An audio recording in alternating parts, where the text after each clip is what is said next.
안녕하십니까. 이번 시간에는 축산 경영학 및 축산물 가공학 이 과목을 정리를 해보도록 하겠습니다.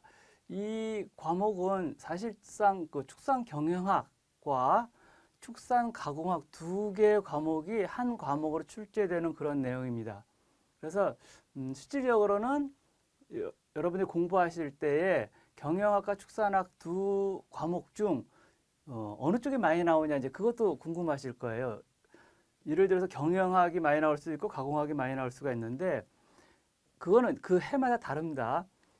일단 여러분 책의 구성상 경영학 쪽 부분이 좀 많습니다. 그리고 경영학에서 여러분들이 계산해야 될 내용도 있고 그래서 한 3분의 2 정도? 그 정도는 뭐 경영학, 3분의 1 정도 가공학 이렇게 구성이 되어 있는 것 같아요. 그래서 중요한 거는 둘 다 어느 한쪽으로 치우쳐서 공부하시면 안 된다는 점입니다. 이 두 과목을 20문제 중에서 적당하게 배분을 할 것 같습니다. 그래서 이 교재 구성상 축산 경영학이 많이 있다고 해서 가공학을 등한시하시면 조금 꽈라게 문제가 생길 수도 있어요. 그러니까 둘 다 잘 보시기 바랍니다.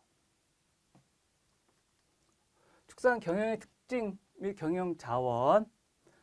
축산 경영의 축산 및 축산 경영 개념 역할을 했죠. 경영자가 일정한 목적을 가지고 토지, 자본, 그다음에 노동을 이용해서 가축을 사육하고 사료 작물을 재배하여 생산된 이렇게 되어 있죠. 자, 이 축산 경영 자체가 기본 조건이 사료 작물 재배에 있어요. 그래서 축산 기능사, 뭐 산업기사 이런 데 보면 사료 작물, 물론 축산 지사에도 있지요. 사료 작물학의 기본 과목으로 들어간 이유가 사료, 먹이의 가장 기본 중심이 되기 때문에 그렇습니다. 이 작물에는 줄기도 있고 잎도 이용할 수 있지만 반추동물이에요. 곡류는 모든 동물이 다 농우사료로서 이용할 수가 있죠. 그러니까 가장 기본이 되는 것이 이제 사료 작물이 됩니다. 축산물을 가공, 이용, 판매 및 처분하는 조직적이며 합리적인 단위를 말한다 했죠. 요 가공을 따로 뽑아서 가공학 이렇게 우리가 한 과목을 도출해 낸 겁니다.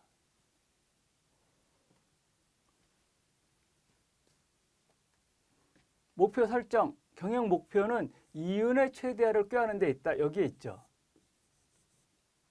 경영, 그러면 축산 경영이든 어떠한 경영이든 우리가 공공 목적, 공익 목적 혹은 뭐 사회 사업 이런 것이 아니라면 일단 사기업이 되어 있다면 경영에 합리화죠. 이익을 내야 그 사업이 계속 유지가 될 수 있는 거거든요. 물론 뭐 발전이 될 것을 목표로 하지만 기본적으로 유지가 된 다음에 그 다음에 발전이 될 수가 있기 때문에 이윤에 최대합니다. 이 부분을 잘 이해를 하십시오. 우리는 사기업이죠. 우리 농장 하시는 분들이 국가 단위로 하시는 그런 물론 진흥청 이런 데는 거기는 소득을 목적하는 데가 아니잖아요. 그죠? 그러니까 그런 걸 빼놓고 농장 그러면 이윤을 최대화한다. 경영 목표는 항상 수립되어야 하고 여건 등의 변화에 따라서 수정 보완되어야 된다 하는 거죠. 예를 들어서 지금 한우 가격이 폭락했어요. 산지에서. 그리고 사료 가격이 예를 들어서 소 한 마리를 키우는데 사료 가격이 1,000만 원이 들어간다. 근데 팔면 지금 700만 원이다. 그럼 300만 원이 상실을 보신 거죠. 그죠? 손해를 본 거거든요. 그랬을 때에 내가 소를 계속 키울 거냐, 아니면 두수를 줄일 거냐, 아니면 자급사료의 양을 늘릴 거냐, 여러 가지 조건이 있을 겁니다. 변화에 따라서 수정 보완이 되어야 돼요. 내가 전략적 계획을 세워놓고 나는 앞으로 10년간 이러한 방법론에 따라서 계속 내 생각을 확고히 유지할 거야. 그게 안 된다는 거죠. 수요 공급의 원칙에 의해서 항상 파동을 그리기 때문에 그때그때 변화에 따라서 전략을 바꾼다. 경영 목표는 장단기적으로 구분 수립해서 경영 조직을 합리적으로 운영합니다. 경영 목표, 부업, 전업, 기업 이렇게 되어 있거든요. 우리가 지금 대부분의 농가는 전업이죠. 부업으로서 하기에는 이게 소득에 대한 이익이 창출이 잘 되지 않습니다. 우리 맨 처음에 기본 조건이 이윤의 최대화죠. 이윤의 적정성이 아니에요. 이윤의 최대화가 기본 목표이기 때문에 부업을 해서는 현 시대에서는 맞지 않는다. 하지만 뭐 예를 들어서 이럴 경우는 있겠죠. 축산이 주는 아니지만 경종농업, 예를 들어서 뭐 벼농사를 진다든지 식용 밭작물을 한다든지 그러면서 거기서 나온 부산물을 이용해서 내가 규모는 작지만 가축을 키우겠다. 그런 경우는 간혹 있을 수 있어도 순수하게 가축을 사양해서 우리가 가축만 사양해서 거기에 의지해서 이윤을 창출하겠다. 부업으로서는 지금 잘 안 되는 경우죠. 일반 농업이 주이고 축산은 부업으로 농가 소득의 보충이 주 목표예요. 그 부산물을 이용해서 사료 가격을 조금 보전한 다음에 낮춘 다음에 우리가 부수적인 소득을 얻겠다 하는 거죠. 전업, 축산이 주기업이에요. 그래서 소득의 확보가 주 목표고 기업, 축산을 전문화함으로써 이윤의 최대화가 주 목적이에요. 기업 경영. 사업체에서 개인이 아니라 사업체에서 대규모로 할 때 특히 기업 경영에서 유리한 점은 시설이죠. 시설의 현대화. 처음에 초기 비용이 대규모로 들어갈 수가 있는데 그거를 개인이 하기에는 부담스럽고 기업에서 장기적 계획을 세우고 투입을 할 수는 있겠지요. 목표, 가족 식량 조달할 수 있습니다. 이거는 이제 부업의 개념, 뭐 옛날에는 전업의 개념도 있을 수 있어요. 왜냐면 꼭 소만 있는 게 아니고 닭, 예를 들어서 닭인데 산란계에서 매일 닭이 산란이 되면 그 달걀을 우리가 가족이 섭취한다. 그런 개념이 있을 수 있거든요. 자가노동 보수의 최대화 이겁니다. 가족적 소농 경영. 우리가 외부의 인력을 쓰지 않고 가족 내에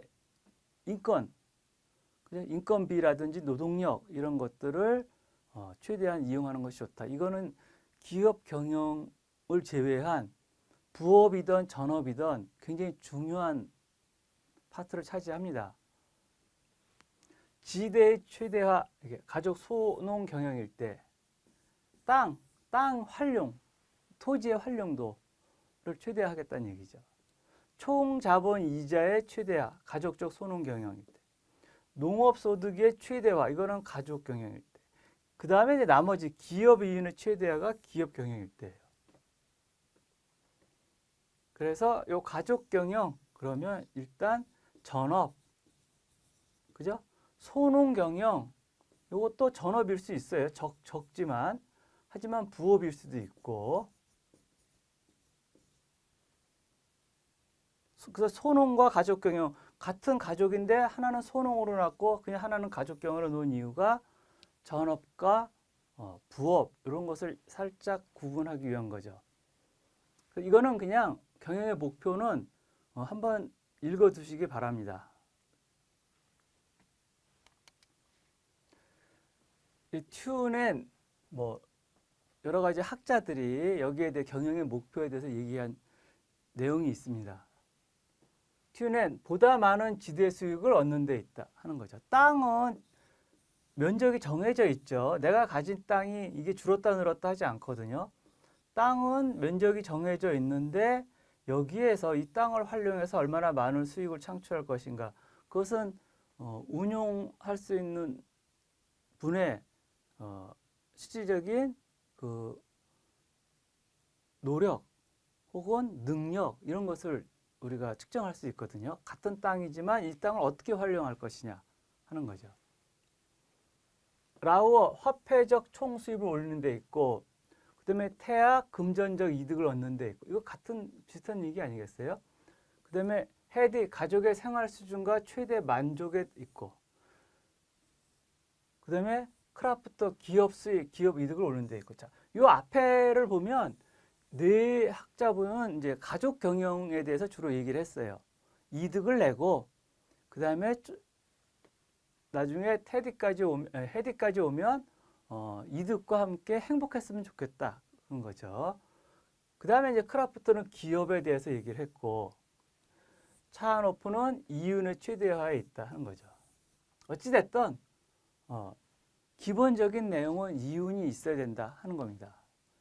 행복하려고 해도 이윤이 안 나면 행복하기가 좀 어려울 수 있겠죠. 그러니까 기본 목표는 기업이든 가족이든 이윤을 최대화하는 데 있다. 바람직한 농업 경영의 목표, 농업소득의 최대화, 자가노동의 완전 연소를 통해서 농업소득률을 증가시킵니다. 두 번째, 투입 출산에 대한 비교 분석과 자기 소유의 자원에 대한 효율적 이용 방법을 강구한다. 투입 산출이죠. 이거 오타입니다. 내가 100원을 투입했을 때에 예를 들어서 소를 키울 때, 돼지를 키울 때, 닭을 키울 때 그 투입에 대한 이윤이 달라질 수 있거든요. 처음에 시작할 때 축산을 할 때에 축종을 뭐로 할 거냐. 그럼 내가 가지고 있는 자본은 얼마고 자본이 부족해서 외부로부터 차입을 해왔을 때 차입에 대한 이자를 주고 이윤을 남길 수가 있느냐. 이제 그런 것들을 계산을 하는 거죠.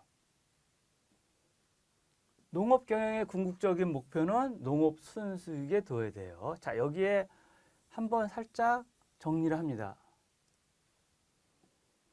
다른 것들은 여러분들 읽어보시면 이해가 되겠지만 이 세 번째 여기에 예를 들어 조수익 이렇게 나오면 이건 잘못된 문장이죠. 나중에 이제 순수익과 조수익에 대해서 자세히 설명이 나오는데 조수익에서 조수익이라는 것은 내가 100원 가지고 사왔다가 200원에 팔았어. 그럼 100원이 남았죠. 그게 이제 조수익이에요. 예를 들어서. 근데 그 100원 받아서 200원에 팔았지만 나중에 여기 세금도 내야죠. 내 노동력도 들어갔죠. 이런 것들을 다 빼고 난 나머지가 순수익이에요.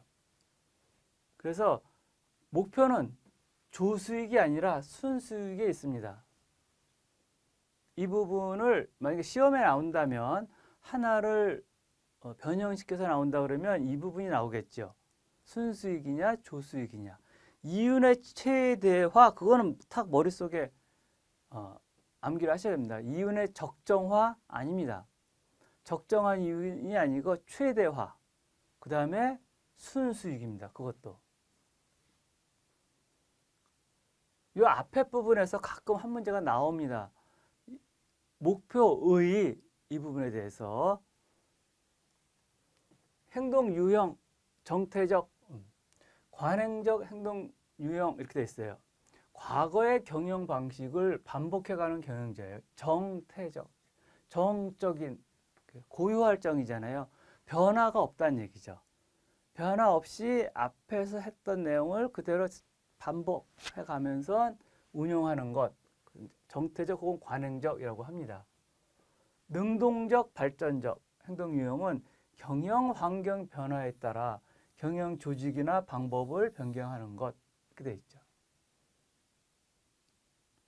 이게 일단 우리 경영 쪽에서 보면 이쪽을 더 원하겠지요.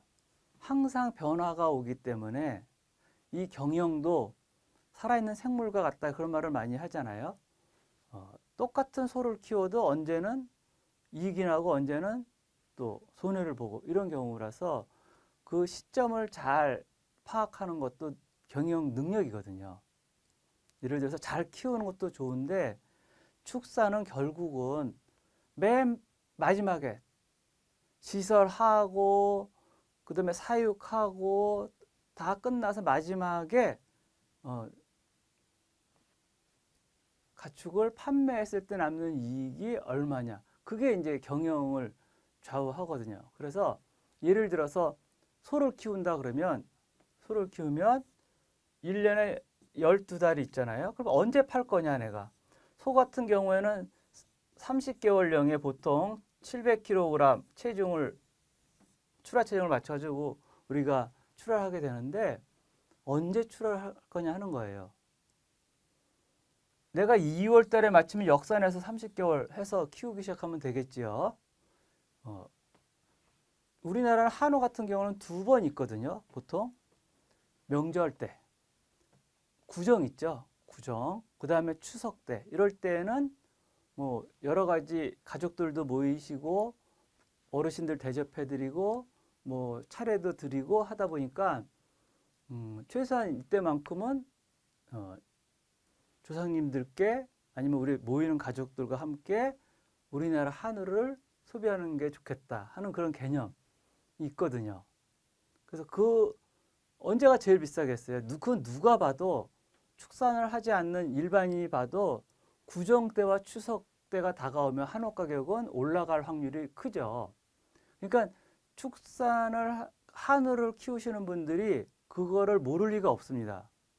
모를 리가 없고 다 구정과 추석을 목표로 설정을 해서 사육을 하기 시작합니다.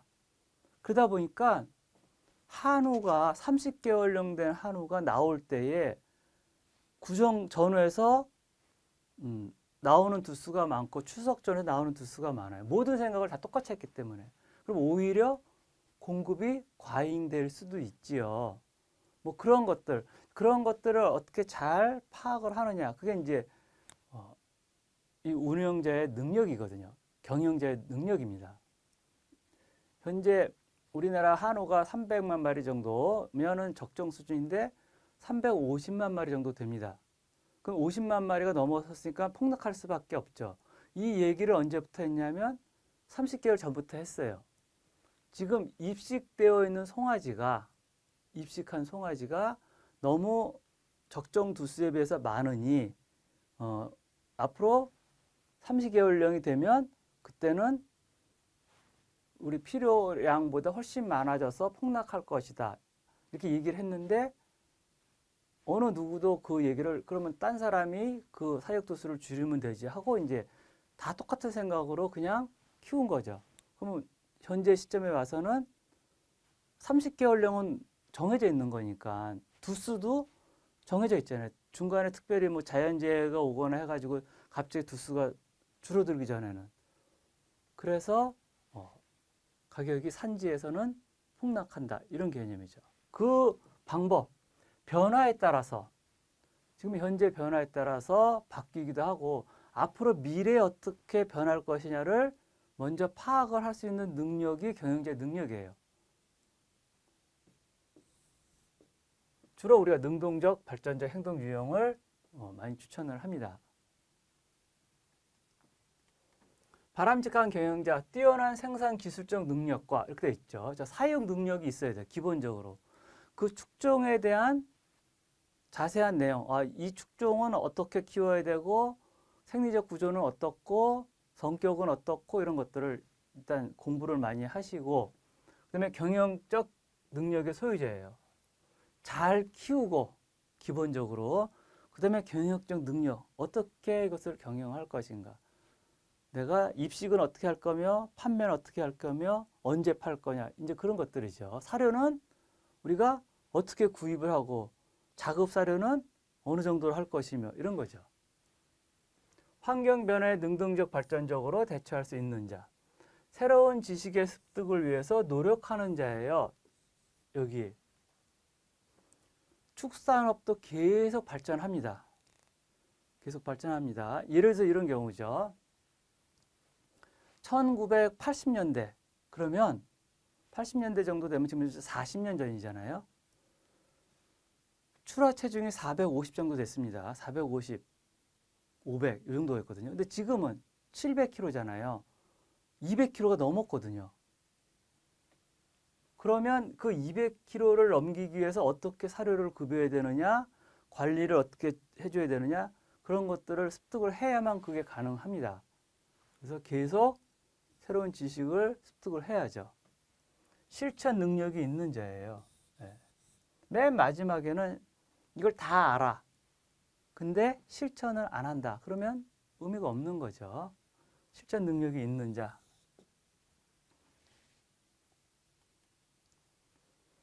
일반적 특성과 경제적 특성. 자, 2차 생산의 성격입니다. 축사는. 1차는 식물이에요. 사료작물. 식물에 있어요. 그래서 우리 옛날에 이거 많이 배웠죠. 제1차 생산에서 그 다음에 초식동물, 그 다음에 육식동물, 그 다음에 분해자, 그 다음에 다시 1차. 분해자에서 분해된 양분을 1차가 먹고, 이거 생태계잖아요. 1차를 초로 보는 거죠. 풀, 사료작물. 2차는 동물, 이렇게 보는 겁니다. 1차 사료작물의 생산, 2차 축산물 생산, 2차 생산의 성격입니다. 여기도 정리합니다. 이 농업이니까 축사도 농업이잖아요. 그죠? 근데 시험 문제 나올 때 축산 경영은 1차 생산의 성격이 있다 그러면 얼뜻 들으면 맞거든요. 농업이기 때문에. 이게 우리가 뭐 이미 가공은 가공 같은 경우에는 농장에서 하지 않죠. 그거는 가공 공장, 가공업에 가서 2차적으로 할 문제이기 때문에 얼뜻 들으면 축산 자체가 1차라고 생각할 수가 있거든요. 이 부분 조심하십니다. 2차 생선이다. 사료작물이 1차예요. 간접적 토지관계, 낙농 부분을 제외하고 토지는 간접적이에요. 그럼 낙농 부분은 직접적 관계가 있다는 거죠. 이 시험 문제를 내면 어떻게 나오겠어요, 여러분? 다음 중 토지와 직접적인 관계에 있는 축종은 1번 산란계, 2번 양돈, 3번 한우, 4번 낙농 이렇게 나오겠죠. 그럼 낙농을 직접적인 요인으로 봅니다. 이 부분도 정리하십니다. 토지와 직접적인 관련이 있는 축종, 낙농. 물량 감소와 가치 증대 성격. 물량, 곡물은 감소하고 가치, 축산물은 증진된다. 이런 거죠.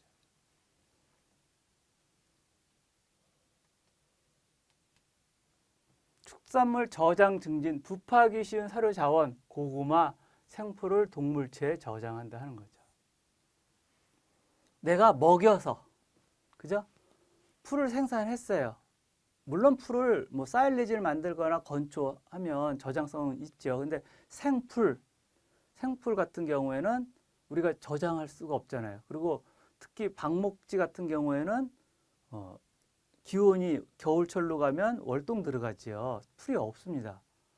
그래서 이것을 가축체한테 먹여서 그 가축체가 자기 동물체 조직에 양분을 포함시켜서 계속 실질적으로는 1차 생산물이 없어진 게 아니죠. 동물체 내에 들어가 있는 거니까 먹어서 흡수해서 자기 몸체를 키웠으니까 저장성이 증진된 거죠. 최소한 도축될 때까지는 저장성이 있는 거죠. 그렇게 이해하시면 됩니다. 기타 경영 규모의 영세성, 가족 노작적 경영과 가계의 미분리, 미상품화 이런 것들이 영향을 미칠 수가 있습니다. 상품화 이거 안 할 수도 있죠. 우리가 생산된 것을 판매하지 않아. 그리고 그냥 우리 가족이 다 소비해. 그렇다면 상품화는 아니죠. 경제적 특징, 고도의 경영 기술이 필요합니다. 타 농업 분야보다 전문화된 기술이 필요해요. 물론 경정 농업도 뭐 기술이 필요합니다. 우리가 생각할 때에 요새는 그런 말씀 잘 안 하시는데 내가 퇴직을 하고 나면 그냥 낙향해서 농사나 지을래. 어렵습니다, 여러분. 농사는 그냥 뭐 이렇게 벼를 갖다가 땅에다 심어놓으면 저절로 자라는 게 아니잖아요. 그죠? 언제 심어야 되는지도 알고, 또 모내는 기계도 다룰 줄 알고, 비료도 주고, 잡초도 뽑고, 뭐 여러 가지 종류, 그 다음에 병해충 방제하고, 할 일이 정말 많거든요. 근데 그 경종보다는 동물이 조금 더 섬세합니다. 복잡하죠. 구조가, 생리 구조가. 그래서 기술이 필요합니다. 동물도 알아야 되고 식물도 알아야 되기 때문에. 토지 이용 증진, 청해작물 재배 및 임야지의 이용률을 높이는 것이 좋아요. 결국은 전체 경영에서 투입 비용 중 가장 큰 부분이 사료 비용이거든요. 투입 비용, 사료비, 그 다음에 입식비, 그 다음에 치료 처치비, 그 다음에 노동력 관리비 이런 것들 있잖아요. 거기에 가장 큰 부분이 사료비입니다. 사료비가 낮게 잡아도 40% 이상이거든요. 그 40%를 돈 주고 사오는 것이 아니라 우리가 싸게 재배를 해서 자급자족하면 그게 경영상 플러스 되는 요인이 가장 첫 번째 요인이죠. 노동력 이용 증진, 유휴 노동력을 연중 균등하게 효과적으로 이용할 수 있어요. 예를 들어서 경종농업 그러면 무슨 문제가 있나요? 농번기에는 인력이 많이 필요해. 근데 농한기에는 인력이 필요 없어요. 그죠? 추수 끝났는데 그 다음 모낼 때까지는 필요가 없거든요. 밭작물도 마찬가지예요. 파종할 때 인력 들어가고 그 다음에 물론 관리 들어가고 관리할 때는 그렇게 많이 파종 때보다는 적으니까 그 다음에 추수할 때 인력 많이 들어가고 그 다음에 그 시기가 끝나면 또 농한기가 오거든요. 근데 이 생물은 1년 내내 살아서 움직이잖아요. 그러니까 유휴 노동력을 연중 균등하게 이용할 수 있죠. 농산물의 이용 및 생산성 증진, 농업 부산물 이용, 그 다음에 구비를 경종에 이용합니다. 구비는 퇴비를 얘기해요. 퇴비. 분뇨를 그냥 버리면 뭐예요? 폐기물입니다.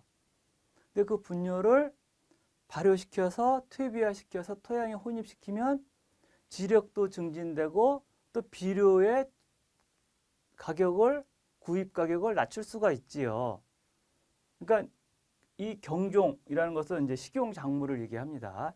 식용작물의 구비도 이용하고, 그 다음에 농업 부산물을 이용해서 생산을 할 수 있어요. 농업 부산물, 예를 들어서 그러면 쌀을 사람이 먹죠. 우리가 볏짚을 먹지는 않잖아요, 인간이. 그죠? 그 볏짚을 그냥 버리는 것이 아니라 가축한테, 소한테 주면 소는 그걸 이용해서 자기의 에너지원으로 이용하거든요. 벼뿐만 아니라 모든 식물체, 독성 식물체가 아니라면, 식물체라면 다 가축한테 급여할 수가 있다 하는 거죠. 예를 들면 고구마 같은 경우는 이제 가장 대표적인 것인데 고구마 자체는 종자 자체는 사람이 먹고 줄기 있잖아요. 줄기 같은 경우는 가축한테 주면 기호성이 매우 좋아요. 그 단맛이 나서 그럴 경우에는 그걸 그냥 토양에 혼입시키는 게 아니고 가축한테 주면 그 작업사료죠. 그게 결국은. 그죠? 경종농업과 보완관계, 유휴 노동력 이용할 수 있고 유휴 기계도 이용할 수 있어요. 농한기 때는 뭐 주로 트랙터에 경종농업에 이용한다 치지만 농번기 때는 농한기 때는 요새는 기계를 부착시켜서 다 이렇게 트랙터 한 대에 나머지 운용기계를 부착시키는 타입이기 때문에 농한기 때는 그 트랙터 기계, 뭐 여러 가지 기계가 있겠죠. 그런 설비 자재를 우리가 축산에 이용할 수가 있는 거죠. 사실 축산도 그렇고 농업도 그렇고 기계화가 굉장히 중요합니다. 사람이 해야 될 일이 있고 기계가 해야 될 일이 있는데 그래도 큰 뭐 땅을 경운한다든지 추수를 한다든지 비료를 뿌린다든지 이런 것들은 기계로 하는 게 훨씬 효율적인 그런 이유가 있거든요. 근데 그거를 경운이라는 것은 예를 들어서 1년에 한 번, 뭐 추수도 1년에 한 번 이러면 기계는 가격이 고가인데 1년에 몇 번 쓸 일이 없는 경우, 그러면 효율성이 떨어지죠. 그 기계를 경종에도 이용하고 혹은 뭐 축산에도 이용하고 이런 경우죠. 자금 회전의 원활화, 우유와 계란은 매일 생산되므로 연중 자금이 회수돼요.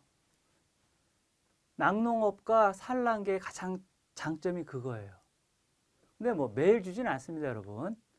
매일 주진 않아요. 저 나비효해서 우유 공장에서 대부분 15일에 한 번씩 줍니다. 한 달에 2번 줘요. 15일째, 30일째 예를 들어서 그렇게 주거든요. 나비효 같은 경우는. 계란도 뭐 그렇게 될 겁니다. 대부분.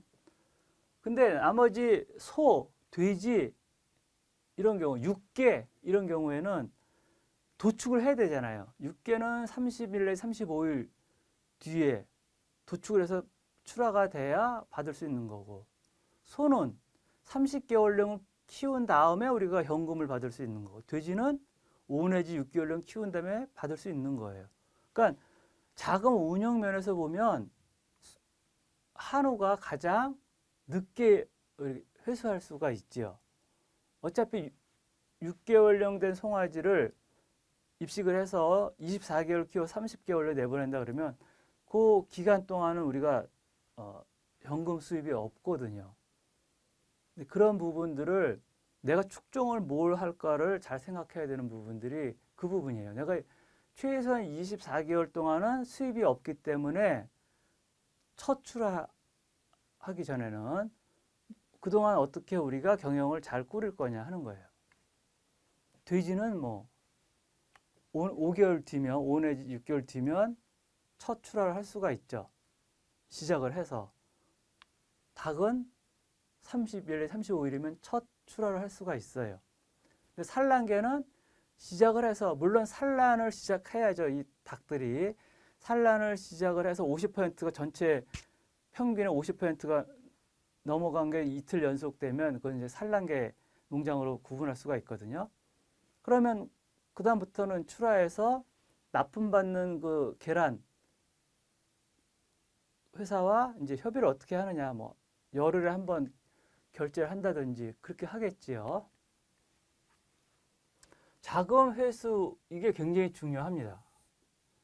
농업의 안정화, 자연재해 피해가 적고 사육 시기 조절로 가격의 안정성이 높다 하는 거죠. 예를 들어서 남부지방은 우리나라 7, 8월 달에 항상 태풍이 와. 그러면 태풍에 의한 피해가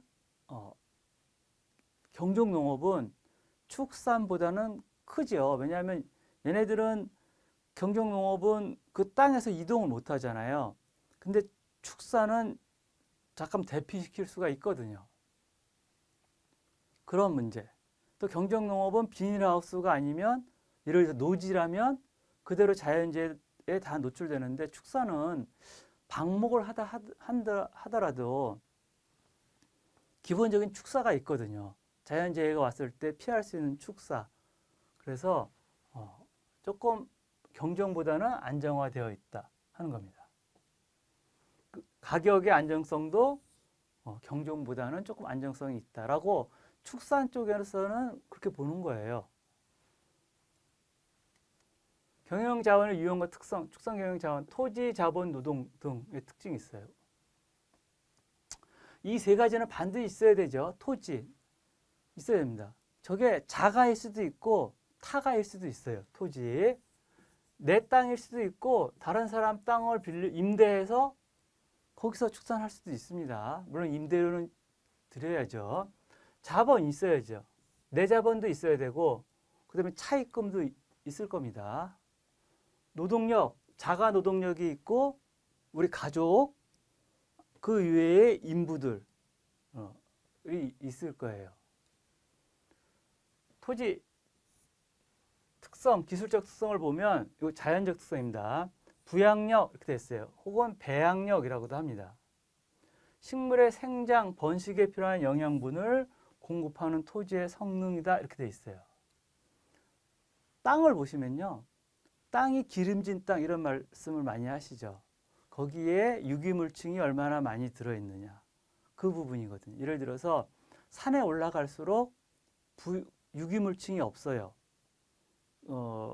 마사토 예를 들어서 돌멩이 또 많고 그러면 거기에서 식물이 자라기 어렵잖아요. 양분이 적기 때문에. 생장의 번식력에 필요한 영양분을 공급하는 것이 이제 부양력 이렇게 얘기를 합니다.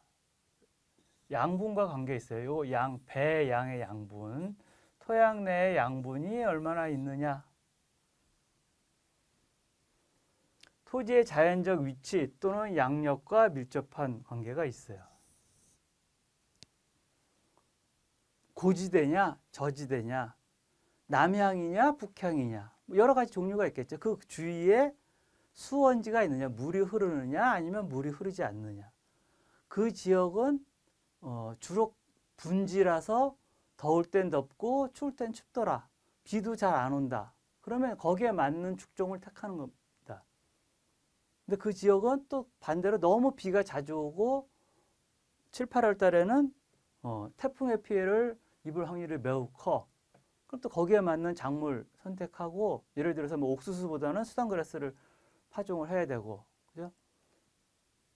비 피해에 대한 적응력, 저항성 이런 것들을 키워야죠.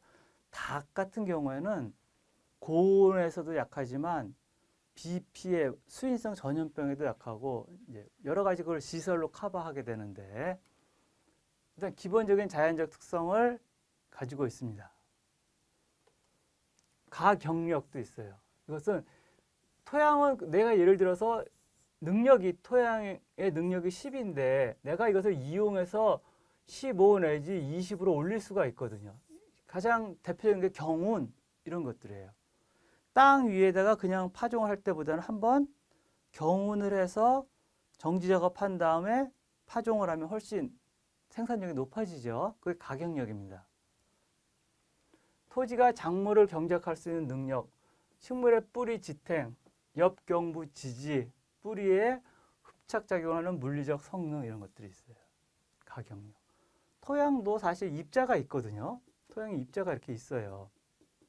그 요 사이사이에 공기층이 있죠. 통기성이라고 하는데 통기성도 있어야 돼요. 근데 이게 밀집되어 있으면 통기성도 없고 그 다음에 수분 보유 능력도 없어요. 나중에 뿌리가 이렇게 내려왔을 때 여기에 공기도 없고 수분도 없으면 또 양분도 없다는 얘기예요. 양분을 우리가 삼투압으로 빨아들일 수도 없다는 얘기거든요. 그러면 이 경우에는 약간 가경력이 낮은 상태다 하는 거죠.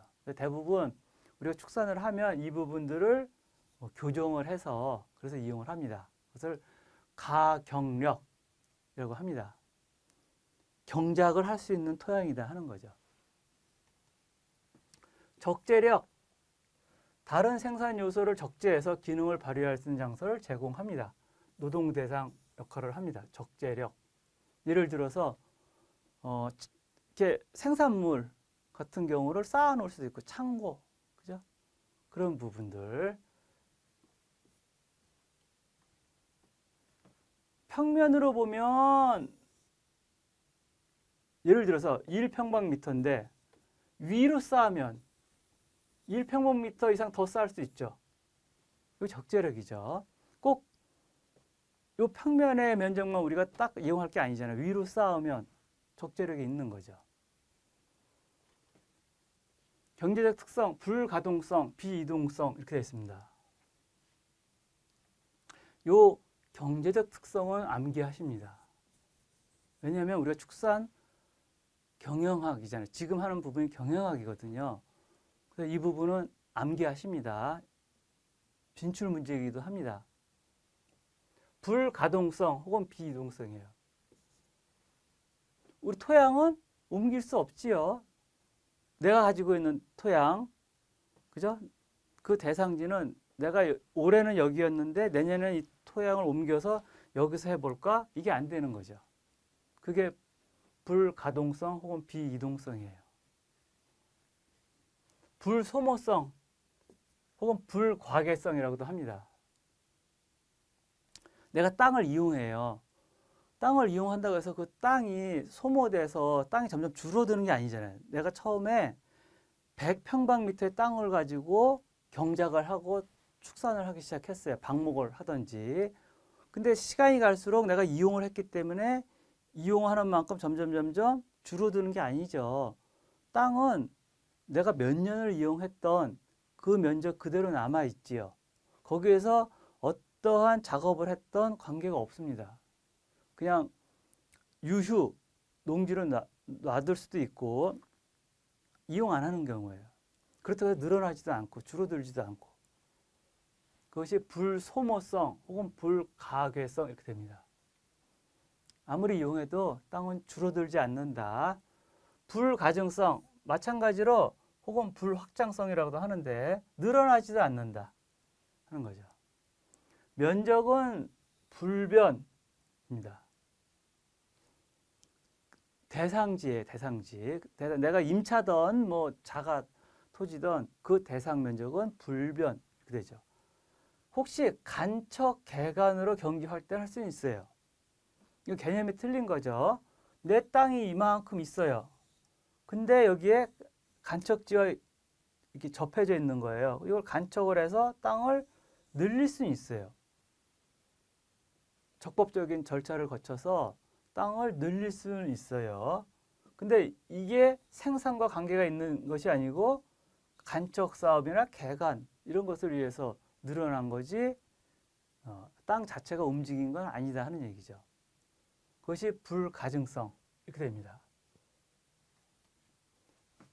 토지의 이용, 초지, 방목지와 채초지로 이용됩니다. 방목을 시킬 수도 있고 아니면 뭐 채초지로 이용할 수도 있고. 그래서 그래스랜드 그러면 땅과 풀이 같이 공존하는 지역을 초지라고 합니다. 뭐 우리는 주로 이제 가축 사육이니까 가축이 먹이로 사용할 수 있는 땅을 얘기를 하죠. 뭐 야초지 이런 경우가 아니고요. 논, 벼의 부산물로 생산되는 볏짚과 겨는 사료 등으로 이용됩니다. 쌀겨 있죠? 뭐 쌀겨, 뭐 밀 이런 것들 다 마찬가지예요. 겨류 그런 것들은 사료로 이용이 됩니다. 밭, 사료작물을 재배하며 보리와 콩의 부산물은 사료 등으로 이용할 수 있어요. 임야, 여기서 볼 때 밭은 그냥 우리 사료작물 재배 포장 이렇게 합니다. 사료작물 포장 이렇게 전공 용어로는 포장이라는 용어를 씁니다. 밭이라고 밭 그러면 식용작물 하실 때 밭 이렇게 얘기하고 우리 축산 쪽에서는 밭이라고 얘기하지 않고 포장 이렇게 얘기를 합니다. 사료작물 포 이렇게 표현을 합니다. 이 포장은 이렇게 물건을 감싸는 그런 포장이 아니에요. 토양이라는 뜻입니다. 토양. 임야, 개간으로 초지를 조성할 수 있어요. 임야. 근데 이 임야는 주의해야 될 게 조성할 수 있어요. 있는데 먼저 허가를 받아야 돼요. 내가 저 땅을 구입을 했어. 거기가 지목을 보니까 등기부상의 지목을 보니까 임야로 되어 있어. 그러면 이거 임야로 보존해야 됩니다. 내가 저걸 초지를 하려면 먼저 허가를 초지 변경 허가를 받아야 돼요. 초지를 하려면 변경 허가를 해서 그 지목이 등기부상 지목이 초지로 되면 그때는 개간해서 초지를 조성합니다. 아니면 초지 조성 허가가 잘 안 나올 수 있으면 임야는 두고 임간 초지를 하죠. 임간 초지. 이거 초지학에서 제가 설명을 많이 드렸습니다.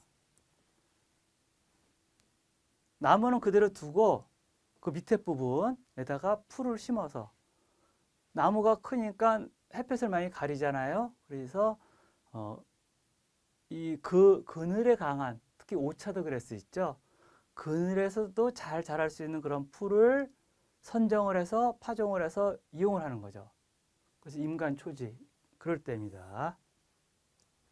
혹은 거기에도 이제 파종에 드는 종자 가격과 인건비가 들어가니까 그러면 인간 초지까지는 어렵고 그냥 거기에 있는 밑에는 야초가 있을 거거든요. 절대 나무만 있지 않거든요.